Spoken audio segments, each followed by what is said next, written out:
جب بھی کوئی مسئلہ درپیش ہو یہ اپنی عادت بنا لیجئے، کہیں پر بھی زندگی میں کوئی بھی پریشانی آئے، کوئی بھی مسئلہ آئے تو ہمیشہ پوچھے کہ اچھا اس سچویشن میں نبی صلی اللہ علیہ وسلم نے کیا کیا تھا. مثلا کو فوت ہو گیا، کسی کے والدین فوت ہو جائیں، کسی کی اولاد فوت ہو جائے، کسی کے رشتہ داروں میں سے کوئی چلا جائے، کسی کو مال کی کوئی تکلیف آ جائے، کسی کو لوگ ستائیں، تو ہر دفعہ آپ یہی پوچھتے جائیں اپنے آپ سے قرآن کیا کہتا ہے، نبی صلی اللہ علیہ وسلم نے کیا کیا، آپ نے کیا فرمایا، صحابہ کیا کرتے تھے. خوبصورت جواب ملے گا آپ کو، کیونکہ ہدایت کا راستہ کون سا ہے؟ صراط الذین انعمت علیہم.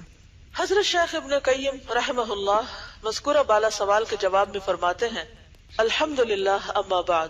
حضرت ابو ہریرہ سے روایت ہے کہ رسول اللہ صلی اللہ علیہ وسلم نے ارشاد فرمایا ما انزل اللہ داء الا انزل له شفاء. بخاری کتاب الطب. اللہ تعالیٰ نے کوئی ایسا مرض پیدا نہیں کیا جس کے لیے شفا نہ رکھی گئی ہو. کتنی زبردست بات ہے یہ، ساری مایوسی اس ایک حدیث سے ختم ہو جاتی ہے. کوئی بیماری ایسی ہے ہی نہیں. اس کا مطلب ہے کہ کینسر کا بھی جی ہاں علاج ہے، لیکن عام طور پر جب کسی کو ایسا کچھ ہو تو لوگ کہتے ہیں لا علاج مذہب سے، اس نے مرنا ہی مرنا ہے، اور وہ مرنے سے پہلے مرنے لگتا ہے. حضرت جابر سے مروی ہے کہ رسول اللہ صلی اللہ علیہ وسلم نے فرمایا لِكُلِّ دَاءٍ دَوَاءٌ فَإِذَا أُصِيبَ دَوَاءُ الدَّاءَ بَرِئَ بِإِذْنِ اللَّهِ. صحیح مسلم باب لِكُلِّ دَاءٍ دَوَاءٌ. اگر آپ زیر زبر لگاتے جائیں تو آپ کو آئندہ کسی اور کو پڑھ کے سنانے میں آسانی ہوگی. ترجمہ ہے ہر مرض کی دوا ہے. کسی مرض کی جب صحیح طریقے پر دوا کی جاتی ہے تو اللہ تعالیٰ کے حکم سے مریض اچھا ہو جاتا ہے. یعنی دوا تو ہے لیکن آپ تلاش کریں تو بات ہے، اور پھر طریقہ بھی صحیح ہو. بعض کا دوا بھی ہوتی ہے، یہ بیماری ہے یہ دوا ہے، لیکن کس وقت کتنی دوا لینی ہے، جب تک یہ ٹھیک نہ ہو، یہاں درست کی نہ ہو تو علاج صحیح نہیں ہوتا. یہی ڈاکٹر کی ضرورت پھر پیش آتی ہے نا. ورنہ تو لوگ کسی میڈیکل سٹور پہ کھڑے ہو جائے اور پوچھتے رہے کس مرض کی دوا ہے، کس کی کس، اور ہر ایک ڈاکٹر بن جائے، ہر ایک حکیم بن جائے اور وہ لوگوں کو دینا شروع کر دے. لیکن یہ کون ڈٹرمن کرتا ہے کہ کس مرض میں کتنی دوا دی جائے گی؟ یہ ڈاکٹر بتاتا ہے. ڈاکٹر علم حاصل کرتا، محنت کرتا تو اللہ تعالیٰ اس کو حکمت دے دیتا ہے، اس کو سمجھ دے دیتا ہے. تو اس لیے جب کسی ڈاکٹر کے پاس جائیں تو جس وقت وہ آپ کو دیکھ رہا ہو تو آپ ساتھ ساتھ ایک دعا مانگا کریں کہ یا اللہ اس مرض کا جو صحیح علاج ہے وہ اس کے دل میں ڈال. ایسا نہ ہو کہ وہ الٹا کام کرے کہ میں پہلے سے بھی جاؤں، پہلے سے بھی حال خراب ہو جائے. کئی دفعہ ایسے بھی ہوتا ہے نا، بہت سے لوگ ڈاکٹروں کے ہاتھوں دنیا سے رخصت ہوئے. کیا کہتے ہیں؟ تشخیص غلط ہو گئی تھی، دوا غلط ہو گئی تھی، انجیکشن لگ گیا تھا، وہ زیادہ ہو گئی تھی، وہ کم ہو گئی تھی. ہوتا تو باذن اللہ ہی ہے جو کچھ بھی ہوتا ہے، لیکن ڈاکٹر بھی اگر صحیح نتیجے پہ پہنچتا ہے تو صرف اللہ کے اذن سے. اسی لیے دوا کے ساتھ دعا کی ہر حال میں ضرورت ہوتی ہے. ہمارے ہاں افراط اور تفریط ہے. کیا مطلب؟ یا ہم کیا کرتے ہیں، خالی دعا کرتے ہیں، اور کبھی ہم خالی دوا کرتے ہیں، جبکہ دونوں کا کمبینیشن ضروری ہے شفا کے لیے. اور اس پر ریسرچ بھی ہوئی تھی کہ وہ مریض جن کے لیے لوگ دعائیں کرتے ہیں وہ جلدی صحت یاب ہوتے ہیں. ریڈر ڈائجسٹ میں یہ مضمون چھپا تھا. حضرت اسامہ بن شریک سے مروی ہے کہ رسول اللہ صلی اللہ علیہ وسلم نے فرمایا ان اللہ لم ينزل داء الا انزل له شفاء علمه من علمه وجهله من جهله. مسند احمد. اللہ تعالیٰ نے ہر بیماری کے لیے دوا اور شفا اتاری ہے. اتاری ہے یعنی زمین پر اتاری ہے، یہ دلوں میں اتاری ہے. جاننے والا اسے جانتا ہے اور جو نہیں جانتا وہ نہیں جانتا. جو عالم ہے عالم ہے، جو جاہل ہے جاہل. ایک اور حدیث میں یہ الفاظ مروی ہیں ان اللہ لم يدع داء الا وضع له شفاء او دواء الا داء واحدا. ترمذی باب الطب. اللہ تعالیٰ نے سوائے ایک مرض کے تمام بیماریوں کی شفا یا دوا پیدا کی. صحابہ نے عرض کیا وہ ایک مرض کون سا ہے؟ آپ نے فرمایا الحرم، بڑھاپا. امام ترمذی نے اس حدیث کی توثیق میں ھذا حدیث صحیح یعنی یہ حدیث صحیح ہے کے الفاظ استعمال کیے ہیں. یہ حدیث امراض قلب و روح، امراض اجسام و ابدان اور اس کے علاج و دوا پر مشتمل ہے. یعنی اس حدیث میں دا کا جو لفظ ہے، بیماری کا جو لفظ ہے، یہ صرف جسمانی بیماریوں کے لیے نہیں ہے بلکہ قلبی روحانی بیماریوں کے لیے بھی ہے. کیا سمجھ میں آیا؟ جب یہ کہا گیا کہ ہر بیماری کی دوا ہے تو اس کا کیا مطلب ہے کہ صرف نزلہ زکام کی نہیں بلکہ روحانی بیماریوں کی بھی، دل کی بیماریوں کی بھی. منافقت کیا ہے؟ فی قلوبہم مرض. ٹھیک ہے، رسول اللہ صلی اللہ علیہ وسلم کا ارشاد ہے کہ جہالت بیماری ہے. کتنے لوگ یہ بات سمجھتے ہیں؟ جہالت بیماری ہے اور علماء سے دریافت کرنا اس کی دوا اور علاج ہے. یعنی جو بات نہ پتا ہو جاننے والوں سے پوچھ لو.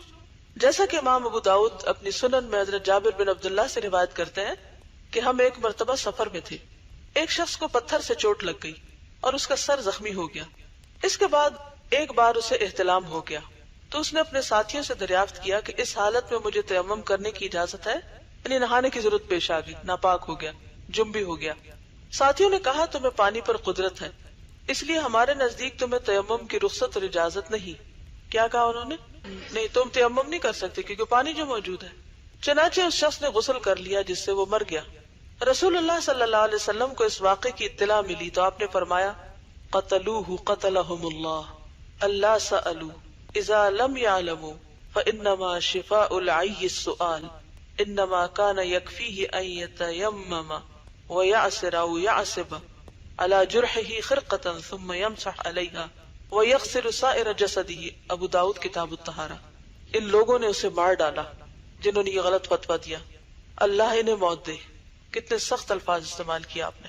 وہ جب خود مسئلہ نہیں جانتے تھے تو کسی دوسرے سے کیوں نہیں پوچھ لیا؟ یعنی خود کیوں مفتی بن بیٹھے؟ پریشان حال کی شفا یہ ہے کہ دوسرے سے پوچھ لے. پریشان حال کی شفا کیا ہے؟ کہ دوسرے سے پوچھ لے.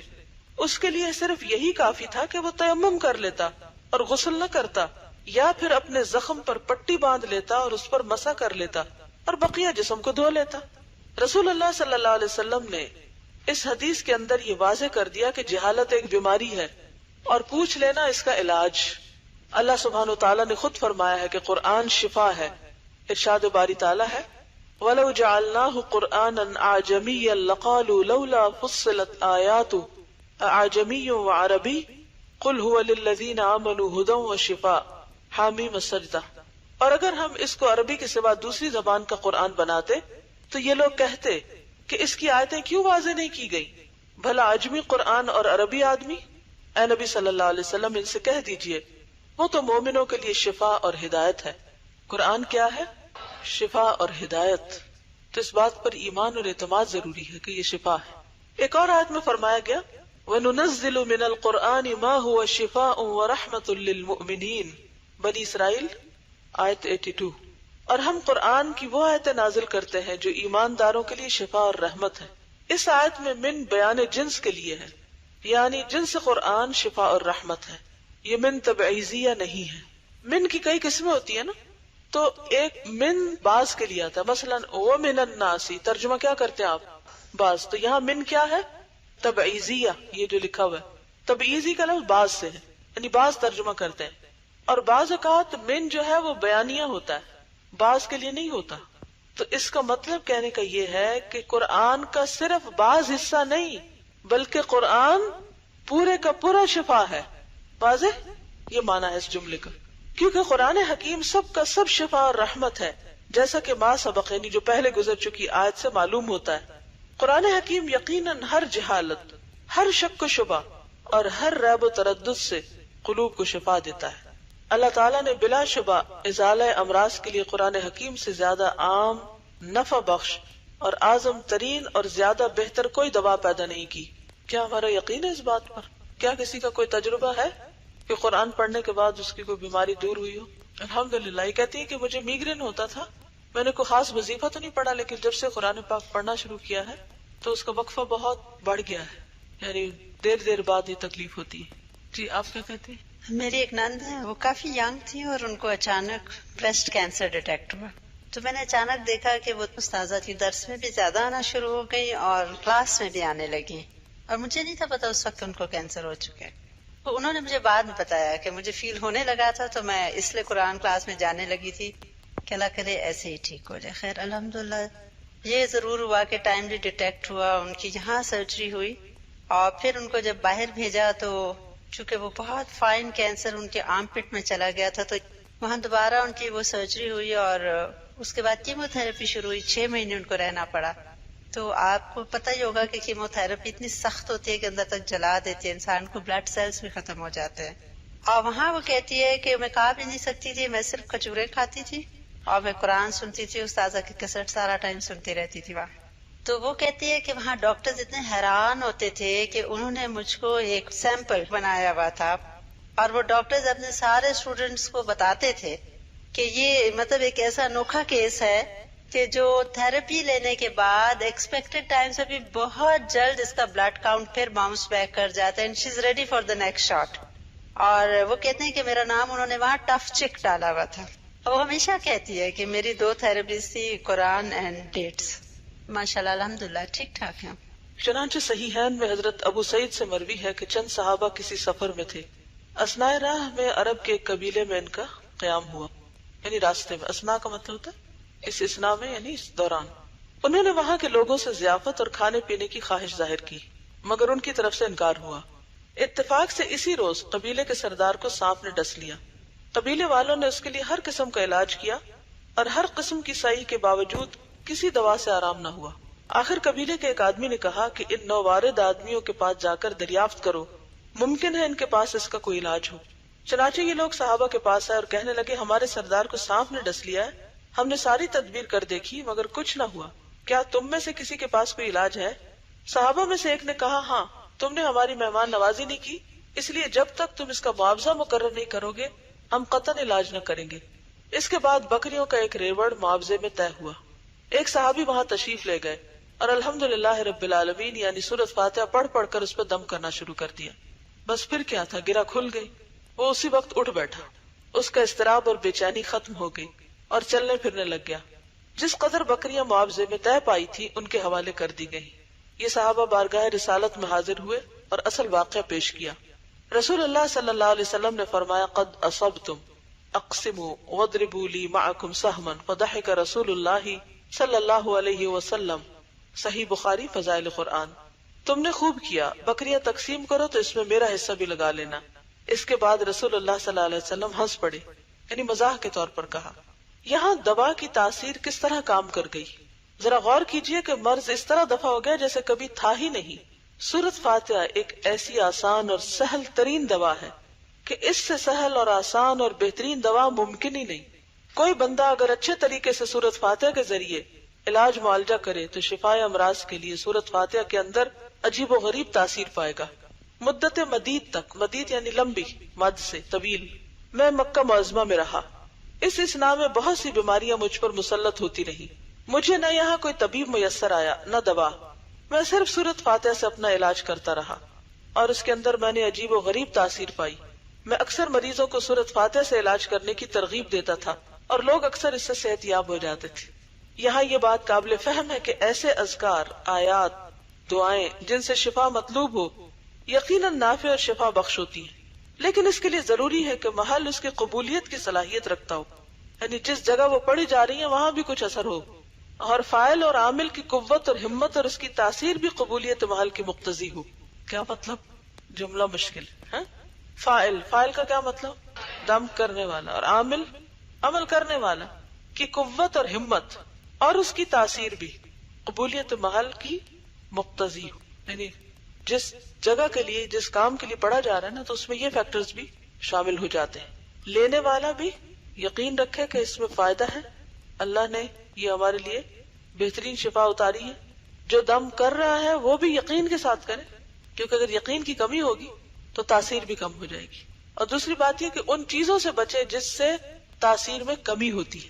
اذکار، آیات اور دعائیں اگر مؤثر نہ ہو اور شفا نہ ہو تو سمجھ لینا چاہیے کہ پڑھنے اور دعا کرنے والے کی تاثیر، توجہ کمزور ہے. اثر قبول کرنے والے میں قبول تاثیر کی صلاحیت نہیں، لینے والا بھی لے نہیں رہا. آپ نے دیکھو گے ایک دوا ایک شخص پہ ٹیسٹ کی جاتی ہے تو بڑے اچھے نتائج ہوتے ہیں، وہی دوا دوسرے پہ ٹیسٹ ہوتی ہے تو اس کا نتیجہ کچھ نہیں نکلتا. ایک بیج ایک زمین میں ڈالا جائے تو ہرا بھرا درخت نکلتا، دوسری میں ڈالا جائے تو کچھ بھی نہیں نکلتا. کس چیز کا فرق ہے؟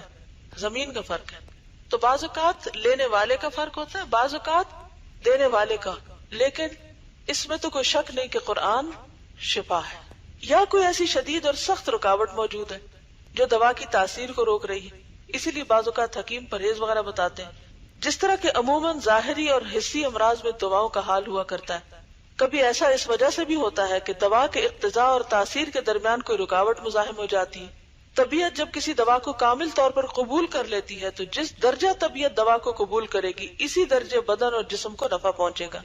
اسی طرح آدمی کا قلب کسی دوا اور تعویذ کو قبول کر لیتا ہے اور دعا پڑھنے والے کے اندر ازالہ مرض کے لیے نفس فعالہ اور ہمت مؤثرہ ہوتی ہے.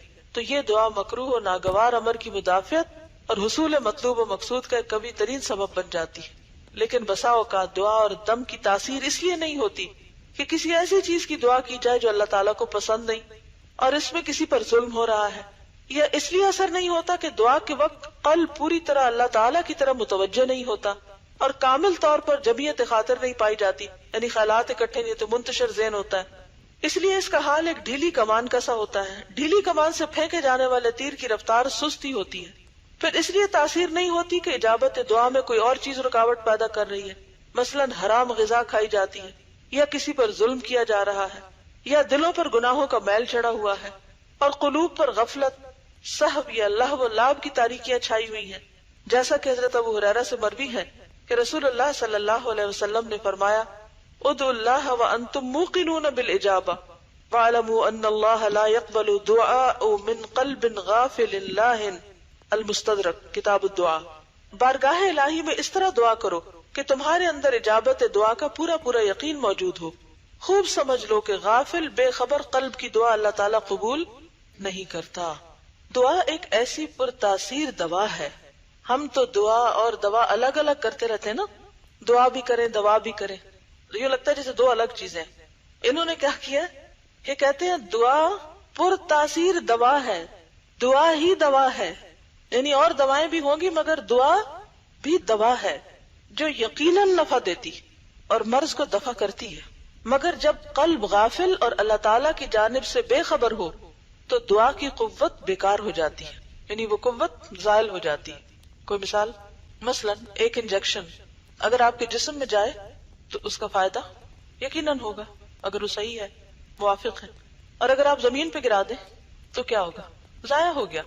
کوئی بھی چیز اگر اپنے صحیح مقام پر نہیں، صحیح طریقے پر نہیں تو ضائع ہو گئی. مثلا آپ کی صلاحیتیں صحیح مقام پر نہیں تو کیا ہوئی، ضائع ہو گئی، اور اگر صحیح مقام پر ہے تو یقیناً فائدہ ہوگا. تو اسی طرح جب دل غافل ہو اور اللہ سے بے خبر تو دعا منہ سے تو جا رہی مگر اپنے ہدف پہ نہیں وہاں نہیں پہنچ رہی جہاں اس کو پہنچنا چاہیے. ابو ہریرہ سے مروی ہے کہ رسول اللہ صلی اللہ علیہ وسلم نے فرمایا ایھا الناس ان اللہ طیب لا يقبل الا طیبا وان اللہ امر المؤمنین بما امر المرسلین فقال یا ایھا الرسل کلوا من الطیبات واعملوا صالحا انی بما تعملون علیم وقال یا ایھا الذین آمنوا کلوا من طیبات ما رزقناکم. صحیح مسلم کتاب الزکوٰۃ. اے لوگو، اللہ تعالیٰ پاک ہے اور وہ پاک چیز ہی کو قبول کرتا ہے. اللہ تعالیٰ پاک ہے، تصور بھی کیجیے، صرف لفظ نہیں پڑھیے، اللہ پاک ہے اور وہ پاک چیز ہی قبول کرتا ہے. اور اللہ تعالیٰ ایمان والوں کو اسی چیز کا حکم دیتا ہے جس کا حکم اس نے انبیاء کرام کو دیا ہے. اس کے ثبوت میں آپ صلی اللہ علیہ وسلم نے یہ آیت پڑھی یا ایھا الرسل کلوا من الطیبات واعملوا صالحا، اور پھر یہ آیت پڑھی یا ایھا الذین آمنوا کلوا من طیبات ما رزقناکم. حضرت ابو ہریرہ فرماتے ہیں اس کے بعد رسول اللہ صلی اللہ علیہ وسلم نے فرمایا الرجل یطیل السفر اشعث اغبر یمد یدہ الی السماء یا رب یا رب ومطعمہ حرام ومشربہ حرام وملبسہ حرام وغذی بالحرام فأنا یستجاب لذلک. صحیح مسلم کتاب الزکوٰۃ. ایک آدمی طویل سفر کرتا ہے اور اس حال میں ہے کہ خستہ حال اور گرد و غبار سے اٹا ہوا آسمان کی طرف ہاتھ اٹھا کر اللہ سے مانگتا ہے اے پروردگار اے پروردگار، اور حال یہ ہے کہ اس کی غذا حرام ہے، پینا حرام ہے، اس کے کپڑے حرام ہیں، حرام غذا کھائی ہے. اس کی دعا کس طرح قبول ہوگی؟ یعنی دعا تو یقیناً نافع ہے لیکن اس میں کچھ رکاوٹیں آتی ہیں جن میں سب سے بڑی رکاوٹ ناپاکی ہے، اور خصوصاً غذا کا حرام ہونا، کھانا پینا حرام ہونا، لباس کا حرام ہونا، چوری، غصب، ڈاکہ، رشوت، جھوٹ فریب سے کمائی ہوئی آمدنی، حرام چیزوں کو بیچ کے لی ہوئی آمدنی، یہ ساری چیزیں حرام کی قسمیں ہیں. اور جب انسان ان کو استعمال کرتا ہے تو پھر انسان کا دل بھی سخت ہوتا ہے. انسانوں کی ہمدردی بھی جاتی ہے، عبادت میں دل نہیں لگتا اور دعائیں بھی قبول نہیں ہوتی. تو اس کے لیے بہت زیادہ اس بات کی کوشش کرنی چاہیے کہ ہم عبادت سے پہلے اپنے کھانے پینے کو پاک کریں. ہو سکتا ہے آپ کہیں کہ اب ہم تو نہیں کماتے، ہمارے شوہر کماتے ہیں یا ماں باپ کماتے ہیں اور وہ لاتے ہیں، ہمیں کیا پتا وہ کیا کرتے. چلیے ٹھیک ہے، جتنا آپ ان کو بتا سکتے ہیں آپ کر سکتے ہیں کریے، لیکن آپ کے پارٹ پر آپ خود اپنی غذا میں سلیکشن کس چیز کی کرتے ہیں. بہت سے لوگ جب کچھ کھاتے ہیں تو کیا واقعی طیب کھاتے ہیں؟ کیا کھاتے ہیں؟ جنک میں بہت ساری چیزیں ایسی ہیں جو طیب نہیں ہیں، اور اس میں اگر آپ تھوڑا سا اس کے پیچھے چلے جائیں کہ وہ چیزیں تیار کیسے ہوتی ہیں، حتیٰ کہ مرغیوں کو پالتے کیسے ہیں، پھر اس کے بعد ان کو ذبح کیسے کرتے ہیں، پھر اس کے بعد اس میٹ کی پروسیسنگ کیسے ہوتی ہے، پھر وہ کہاں سے ہوتا ہوا ان مرحلوں سے گزر کر کیا کچھ اس میں شامل کر کے آپ کے برگرز میں آتا ہے، اور آپ نے کہ اپنی خون پسینے کی کمائی بالکل حلال جا کے صرف زبان کے ٹیسٹ کے لیے، اگر اپنے شہر میں نہ بھی ہو تو دوسرے شہر کا ٹریول کر کے جا کے کھائیں گے اور نہیں پتا کہ وہ حلال بھی ہے یا نہیں. کتنے لوگ ہیں کہ جیسے کھانوں پہ فخر کرتے ہیں اور نہیں سوچتے کہ کس چیز سے بنا ہے، کہاں سے آیا ہے، کیونکہ یہ اس بات کا شعور ہی ختم ہو گیا ہے کہ حرام چیزیں اور غیر طیب میں ایک چیز بظاہر صاف ستھری بھی نظر آ رہی ہے، ٹیسٹ بھی بہت اچھا ہے، لیکن وہ حقیقت میں طیب نہیں ہے. اور اس دور کی فتنوں میں سے ایک بہت بڑا فتنہ ہے. پچھلے دنوں کسی کے ہاں جانا ہوا تو انہوں نے کچھ کلپس دکھائے ایک ڈاکیومنٹری کے، کہ جس میں انہوں نے بتایا کہ جو بہت ساری فوڈ چینز ہیں یعنی ملٹی نیشنلز ہیں، ان میں میٹ کہاں سے آتا ہے. انہوں نے رائٹ فرام دا بگننگ کہ چکس کیسے پیدا ہوتے ہیں، کہاں رکھے جاتے ہیں، کیا کھاتے ہیں، کیسے ذبح ہوتے ہیں، ان کا ذبح کا طریقہ کیا ہے، اور پھر کیسے وہ میٹ پروسیس ہوتا ہے اور کس طرح پہنچتا ہے کہ اگر آپ کو دیکھ لیں تو آپ یہ ساری چیزیں حرام کر لیں اپنے اوپر. لیکن آج آپ دیکھیں کہ ہم میں سے وہ شخص سیلف پٹی کا شکار ہو جاتا ہے جس نے وہ مزہ نہ چکھا، اور پھر جب ہم اسلامی ملکوں میں آتے ہیں اوہ یہاں تو حلال ہی ہوگا، مکہ میں ہے فلاں چیز، بس مکہ میں ہے کافی ہے، پاک ہو گیا. حیرت ہوتی ہے بعض اوقات حرم سے نکل رہے ہوتے ہیں طواف کر کے سب عبادت کر کے، جب کھانے کے لیے بیٹھتے ہیں تو بالکل نہیں سوچتے یہ طیب بھی ہے یا نہیں، یہ کہاں سے آ رہا ہے. صرف اتنا ہی کافی سمجھتے ہیں کہ ہاں سعودی عرب میں مل رہا ہے، کچھ بھی مل جائے کھا لیں گے. ایسی چیزوں میں بھی احتیاط کرنے کی ضرورت ہے. اس وقت سب کچھ اتنا فریلی اویلیبل دے کے کتنے لوگ ہیں جو اپنے اوپر خود پابندی لگائیں گے کہ نہیں یہ نہیں کھانا مجھے. ہم میں سے کتنے نہیں. تو پھر حج پہ حج کیے جائیں، عمرے پہ عمرے کیے جائیں، لیکن غذا ہی حلال نہیں. اور اگر حلال کے علاوہ یہاں پر آپ دیکھیں کہ حلال کا لفظ بھی نہیں آیا، طیب کا لفظ آیا، غذا ہی طیب نہیں. پھر اس کے بعد آپ دیکھیے کہ بہت سے لوگ جب پکاتے ہیں تو اس میں احتیاط نہیں کرتے صاف ہے یا گندا ہے، ہاتھ صاف نہیں ہوتے، یا بعض اوقات پکانے کا طریقہ ٹھیک نہیں ہوتا، یا جن برتنوں میں کھاتے وہ صاف نہیں ہوتے، طرح طرح کے ڈٹرجنٹ، اور پھر ان میں ڈھنگ کے برتن ہی نہیں دھونے آتے لوگوں کو اور نہ وہ صاف ہوتے ہیں. پھر بعض اوقات مکھیاں ہیں، گرد و غبار ہے، بس ٹھیک ہے مزے کی چیز ہے، دیکھ کے رال بہ گئی، اب کھانا ہی ہے، بس زبان کے چسکے کے لیے بھوک ہے یا نہیں تب بھی کھانا ہے. تو وہ پورا سسٹم بگڑا ہوا ہے ہمارا. اچھا وہ کیا ہوتا ہے جب وہ بگڑا ہوا ہے نا تو پھر نہ عبادت میں خشوع ہے نہ دعا میں دل. یعنی آپ دیکھیں کہ کس قدر مصیبت ہے کہ ہماری کہیں یکسوئی ہوتی نہیں. اور بڑے تو کیا بچے کو آپ دیکھیں کہ بچی ہائپر ہے، کیسے ہائپر ہو گیا کبھی نہیں سوچا، بس یہ کہہ کے چپ ہو جاتے. آج کل کے بچے ایسے ہی ہیں. اور مائیں اپنی جان چھڑانے کے لیے جاؤ وہ جوس پی لو، جاؤ وہ ٹافی کھا لو، بس اسی طرح کے جنک ان کو بھی پکڑاتی رہتی ہے. بچے خوش رہے اور ہماری جان چھوڑے رکھے، جو مرضی کرے، ہمیں نہ ستائیں، ہم جو کر رہے ہیں ہمیں کرنے دے. تو پھر وہ بنیاد ہی خراب ہو گئی نا. جب غذا ہی خراب ہو گئی، جب وہی نفس کو کنٹرول نہیں کیا تو پھر آگے تو بگاڑ ہی بگاڑ. اور پھر آپ دیکھیں کہ کسی بھی ایک غیر طیب کی وجہ سے صرف ایسا نہیں کہ دعائیں قبول نہیں ہوتی، بلکہ کیا ہوتا ہے جب طرح طرح کی ہمیں بیماریاں لاحق ہوتی تو پھر عبادتیں تو پیچھے ہی رہ جاتی. تو اس لیے انہوں نے سب سے پہلے بنیادی بات پکڑی ہے کہ بھئی یہ پڑھنے سے پہلے یہ جان لو اور اپنے آپ کا جائزہ بھی لے لو کہ دعا کو ملامت نہ کرو. بہت سے لوگ جب ان سے کہا جائے دعا کرے، بہت دعائیں کی ہیں اور پہلے ہی کہہ دیتے ہیں ہماری تو سنی نہیں جائے گی، ہماری تو قبول ہی نہیں ہونی. شیطان نے پکا یقین کرا رکھا ہے تمہاری نہیں قبول ہونی، کرو ہی نہ، ضرورت ہی نہیں. نہیں بھئی جانا کہاں ہے، بھاگنا کہاں ہے، دعا تو کرنی ہے. اور اگر قبول نہیں ہو رہی تو اس کی ریزن جاننی، وجہ معلوم کرنی اور اس وجہ کو درست کرنے کی کوشش کرنا. کیونکہ یہاں تھوڑی بیٹھے رہنا، دنیا میں جانا ہے واپس، تو جانے کے لیے بہت کچھ کرنا ہے ابھی. اور اسی طرح دوسرا شوق کپڑوں کا، نہیں پتا حلال ہے حرام ہے، نہیں پتا آپ ڈھکتے ہیں ننگے ہیں، کیا ہے کیا نہیں. چلیے باقی تو چھوڑیے، نماز کے وقت بہت سے لوگ نماز کے وقت بھی اس بات کا خیال نہیں رکھتے کہ ان کا جسم اتنا ڈھکا ہوا ہے جتنا ریکوائرڈ ہے اللہ سبحانہ و تعالیٰ کی طرف. اس میں بھی ہم نے طرح طرح کی تعویلیں کر رکھی. شکر کرو پڑھتے تو ہیں، اب تم اس بات میں لے بیٹھے ہو کہ تمہارا دوپٹہ باریک ہے اور بال جھلک رہے ہیں اور ٹخنے ننگے ہیں یا بازو ننگے ہیں. حتیٰ کہ لوگ حج عمرے میں بھی پرواہ نہیں کرتے. کبھی مجھے اتنا دکھ اور تکلیف ہوتی ہے کہ عمر بھر کی کمائی لگا کے یہاں آئے ہیں اور لباس ہی ٹھیک نہیں ہے، طواف ہو رہا ہے، عمرہ ہو رہا ہے. یہ کیا ہو رہا ہے؟ جس لباس میں نماز نہیں ہوتی، جس لباس میں طواف نہیں ہوتا، عمرہ نہیں ہوتا، وہ کر کے ہم بڑے خوش ہیں کہ ہم نے بڑا کمال کر لیا.